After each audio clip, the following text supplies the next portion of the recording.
Knights of Vex, we are moving quickly onto Sector 2. Already came out with my Sector 1 guide video yesterday, so if you guys haven't checked that out, really good cheese for buff disruption. Don't have to worry about it. One character in that whole entire game can do it. We got it done in a single battle. Just got to find the right node. But Sector 2 time, even more cheeses coming your way, more efficiency to get these battles done in less than one battle. Literally one battle, maybe two if you get unlucky, but really easy. I want to go over all of it today, all the Sector 2 feats. So we are going to head into game, and I'm going to show you guys a couple of my Datadisks combinations for what I did throughout the sector. I have two different accounts that are endgame that I was running with two different combinations. Both are utilizing weak spot to their advantage. Assertive command is very helpful for the extra assists on the basic. But over here on this account, this is my second endgame account. I wasn't going with anything crazy. I had fortified, weak spot. This one, desolation, it wasn't really that essential.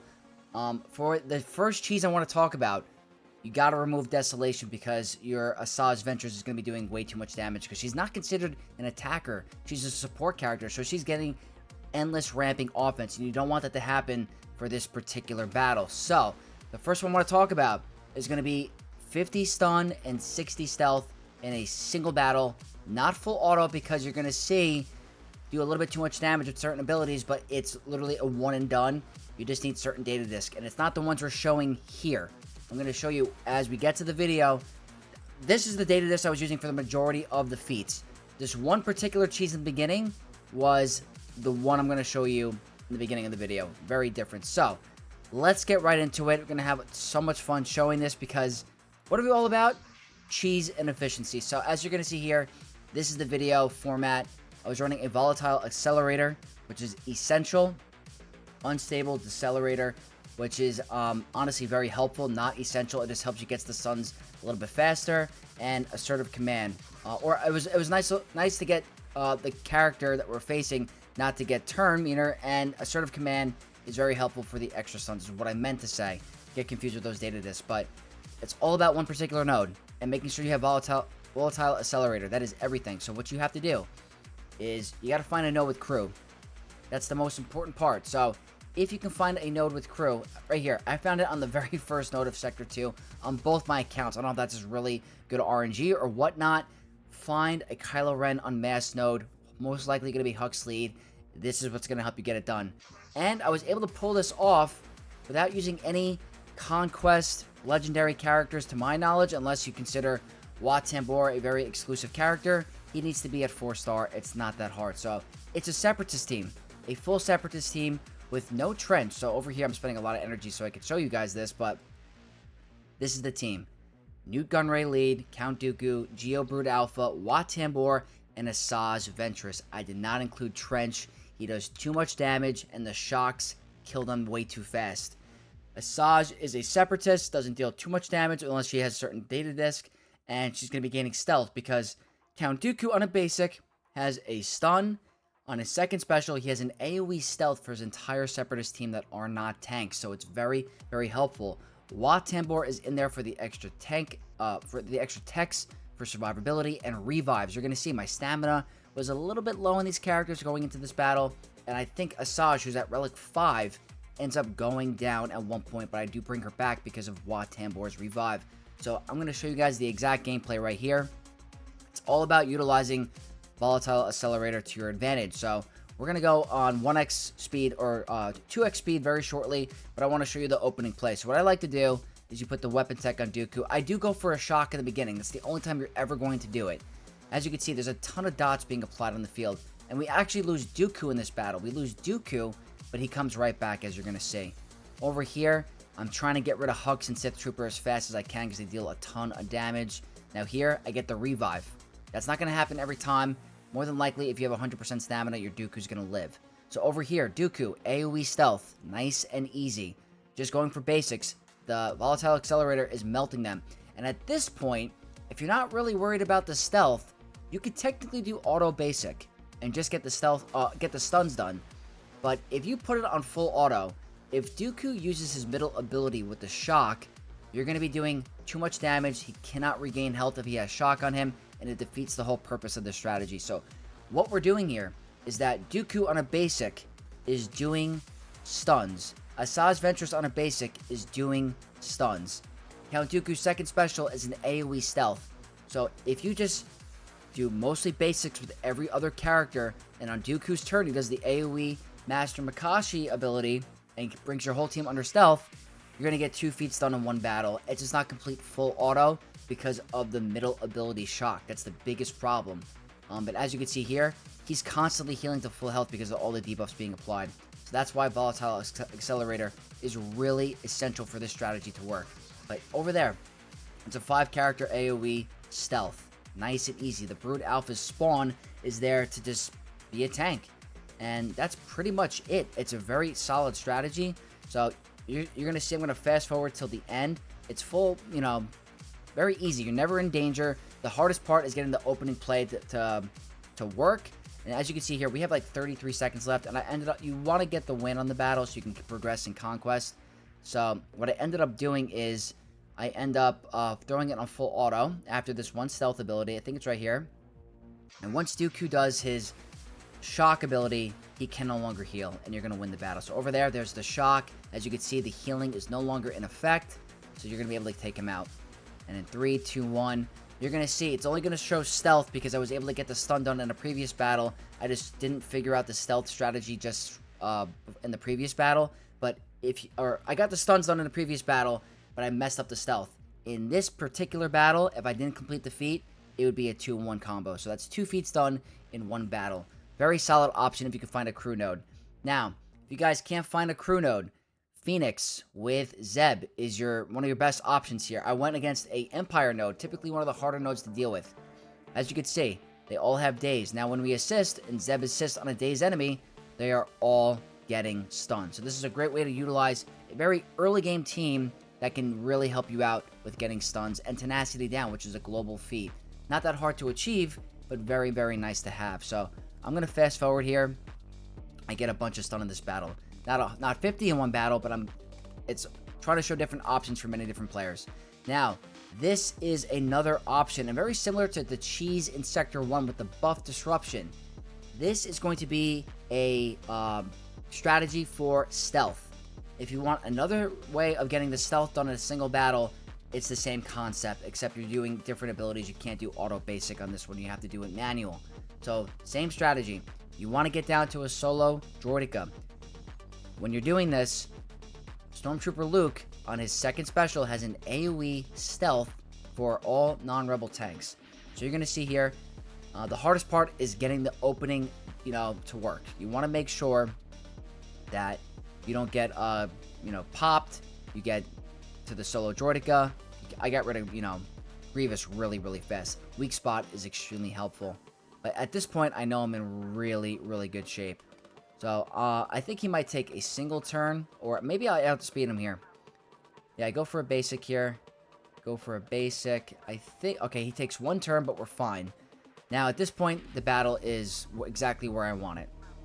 Just trying to get rid of the B1 battle droid, and at this point, it's not full auto, but you're going to see in a second when Commander or Stormtrooper Luke takes his turn, he's going to have an AoE stealth. So, right after this next turn, you're going to see. But I'm not doing any ability that's removing buffs that defeats the whole strategy. So you're going to see right here, second ability, boom, AoE stealth. So you guys get the idea. After a long course of this battle, if you just continue to do this until the last 30 or something seconds, you're going to do it. So there's 10 seconds left. I go for another AoE stealth, and then I'm going to end the battle with a middle ability from Luke. That's like 1,000,000 damage. And that's going to be another option to get stealth in Conquest. So you guys have that team up and running. You see a Droideka node. Awesome stuff. Now, for the middle node, I want to talk about 100 evade in a single battle. Now, this one took me some time to figure out because I knew we could figure out a strategy with Jabba, but I wanted to find a node that we could all have access to throughout the Conquest, not to try to find a node. So I figured out Tuskens would be a very good option, but it takes a little bit to set up because if you look at momentum under Tuskens, the more momentum they have, the more tenacity they're going to gain, and they're not going to be inflicted with blind. And the whole point that we want here is to inflict blind, so when they attack you, they evade, or you evade, and that's going to count towards your feet. So what you need to do for this battle and it's a real pain to set up because they're going to take a lot of turns, is you have to kill all of the Tuskens as quickly as possible besides the one right over here. I think it's right here. That's the one you want to keep alive. So I think it took me maybe 3 minutes to set up, and then you just strictly do auto basic until the end. But you have to make sure before the battle ends, you eat the Tusken because you have to win the battle for the evades to count. So it definitely takes a little bit of time because their animations are really, really long. So you're going to see here, I'm using my thermal ability on the Tusken Chieftain. I want to get rid of him first, and because he's very annoying with the cleansing and the extra momentum. So we're about almost 2 minutes in. I still haven't gotten a kill. Maybe if I have some better data disk, it would work. But there we go. I finally get the kill at almost 3 minutes from a big thermal. Weak spot is very, very helpful here. If you wanted to do the strategy for auto basic, then you can build up to your ultimate. That's another way of doing it. But you're never going to hit blind on these enemies because of the momentum stacks. They have too much tenacity per momentum. So you're going to see that's a big hit here. And I'm close to getting down to just one Tusken remaining. So I'm almost at the 4-minute mark. But there we go. That's a big hit. And at this point, I'm on auto basic. And I just want to get rid of Tusken Warrior. So I do believe I go auto basic. Because as you can see, it's constantly getting resisted.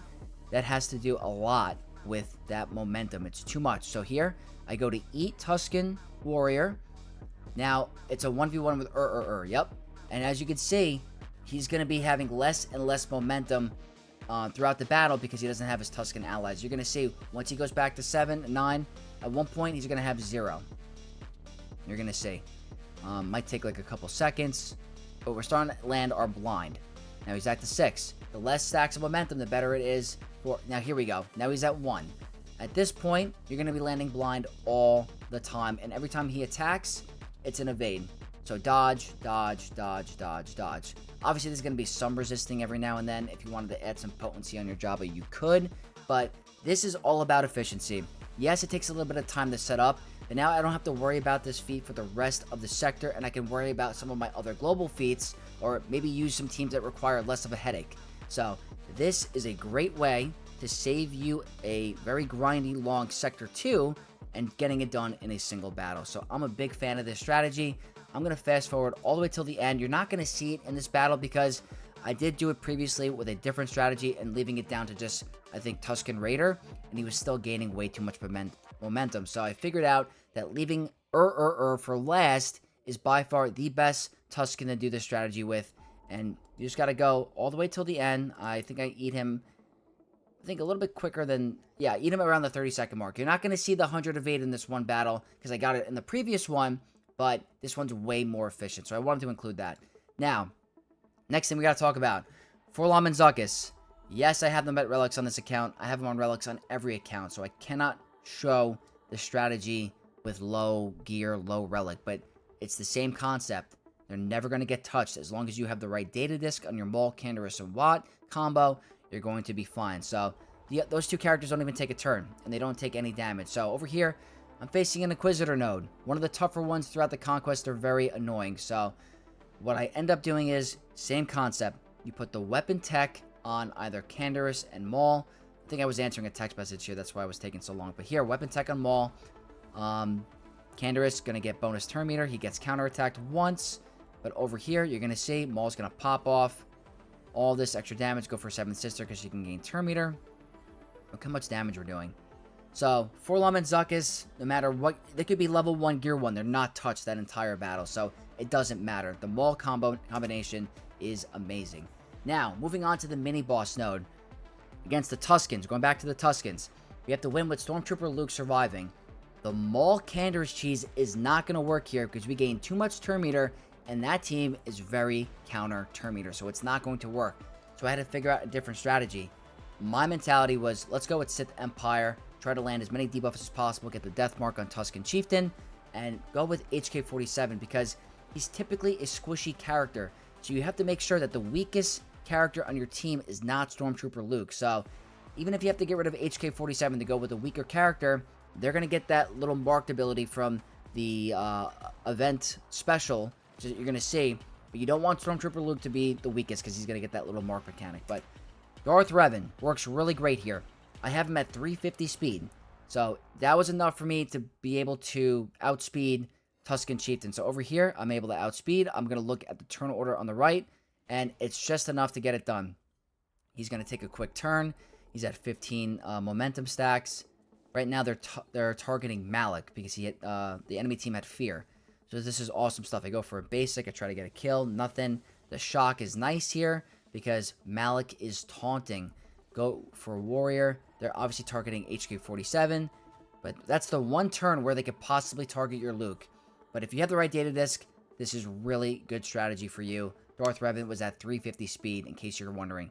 Now, the next thing is you have to win with a full squad of Galactic Republic. You could go with Kenobi. You could go with Gas. You could go with any sort of combination. I tried to pick a team that was more Lightspeed Journey Quest token available. So, obviously, this might not be the best team to do it, but it's probably one of the weaker ones you could win with.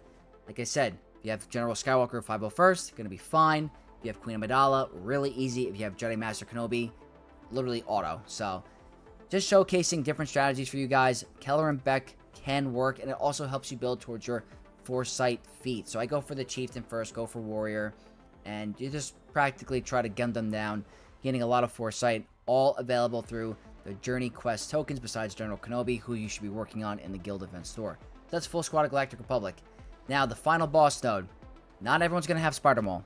Not everyone's going to have it. I totally understand. I would skip it if you don't. You don't have a choice. It's not really that big of a deal.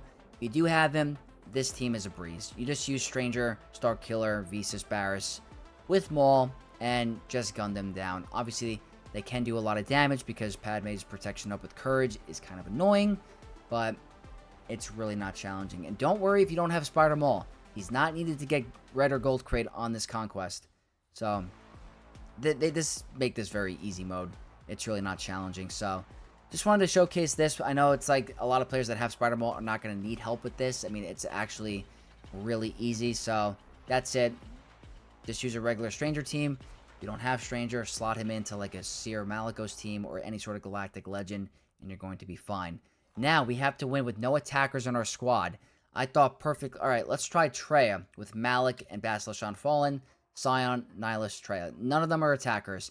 I ended up playing this battle horribly, so I'm even showing how it goes. It can go bad, but it does work. So I've tried to increase cooldowns. I probably should have isolated Padme instead of General Kenobi. It was a misplay by me. I should have basic there and put the isolate on Padme, but she ends up going for a giant cleanse here, giving her whole team a bunch of courage. And you're going to see a couple of my characters start to go down, but that's just a misplay by me.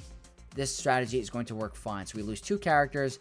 Malik can practically, you know, withstand a ton of that courage damage, but they're going to start going down because of all the damage over time. It's really, really cool. So as you can see here, I go for the one-shot on Anakin. Just trying to showcase different options that aren't completely Galactic Legends if you don't want to use one. And, you know, Trey is going to work just fine for you. And if you get a 3-star with the other event, then this one doesn't really matter. So I just wanted to showcase a couple different battles for Sector 2. Not that challenging, guys. And let me know what you guys think. Do you guys like the cheeses that I showed today? Do you think they're kind of challenging? Do you guys have any better cheeses you want to showcase? Let me know down in the comment section down below. But these should work pretty good. Find a crew node. Going to be a breeze. If you don't find a crew node, try to find a Droideka node. You're going to get the stealth done. The stuns are really, really easy.